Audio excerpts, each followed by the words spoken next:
Selamat datang ke Bantuan MY, saluran anda untuk info terkini bantuan rakyat Malaysia. Assalamualaikum dan salam sejahtera. Anda sedang menonton saluran Bantuan MY. Terima kasih kepada anda yang masih setia bersama kami. Untuk yang belum subscribe, boleh tekan butang langgan dan loceng supaya tidak terlepas info terkini. Minggu depan, kita akan melangkah ke bulan Julai dan seperti biasa, pada tarikh 1 hari bulan, bayaran bagi bantuan SARA 2025 untuk bulan Julai akan mula dimasukkan ke dalam akaun penerima yang layak. Bukan itu sahaja, minggu depan juga akan ada bayaran tambahan untuk penerima SARA 2025 yang tergolong dalam kategori tertentu seperti yang telah dimaklumkan sebelum ini. Siapa yang layak terima tambahan ini? Mari kita jelaskan. Untuk kategori isi rumah yang tersenarai sebagai miskin tegar atau miskin dalam sistem e-Kasih, mereka akan terima bayaran sebanyak RM200 untuk bulan Julai.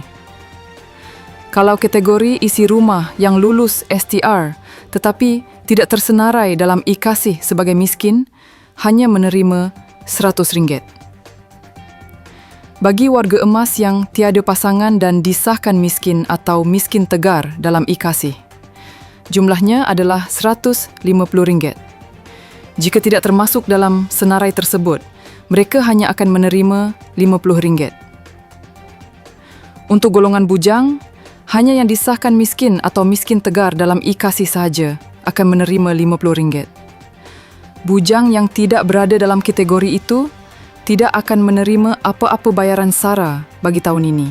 Difahami bahawa ada penerima yang sebelum ini hanya menerima jumlah minimum kerana status mereka belum lagi dikemaskini dalam e-Kasih.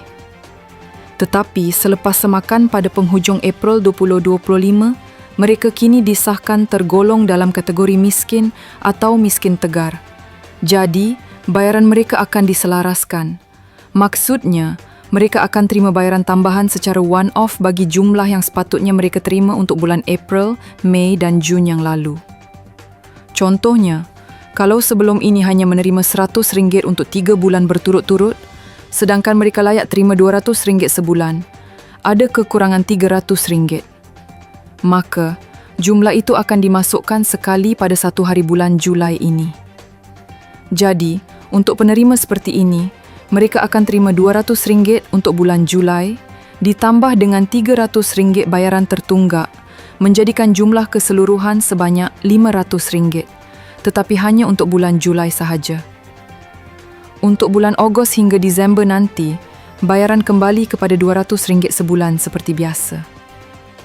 Situasi ini juga berlaku pada kategori warga emas tanpa pasangan dan bujang berumur antara 21 hingga 59 tahun. Sekiranya status mereka dalam e-Kasih baru sahaja dikemaskini sebagai miskin atau miskin tegar selepas April. Kalau anda nak semak baki terkini, boleh pergi ke laman rasmi mykasih.com.my. Hanya perlu masukkan nombor MyCard. Atau, jika anda sudah muat turun aplikasi MyKasih, lebih mudah lagi, semua maklumat ada di situ. Jangan risau, baki dalam MyCard anda tidak akan luput. Tidak ada lagi isu baki akan ditarik balik jika tidak digunakan. Baki itu akan kekal sehingga akhir tahun ini. Tetapi pastikan habiskan sebelum 31 Disember 2025. Jadi, itu sahaja sedikit perkongsian untuk hari ini. Kalau anda ada soalan atau kemusykilan, boleh tinggalkan komen. Jangan lupa tekan subscribe dan loceng. Kita akan terus kongsikan maklumat bantuan yang sah dan terkini. Sekian dulu daripada kami. Terima kasih kerana menonton. Assalamualaikum dan jaga diri baik-baik.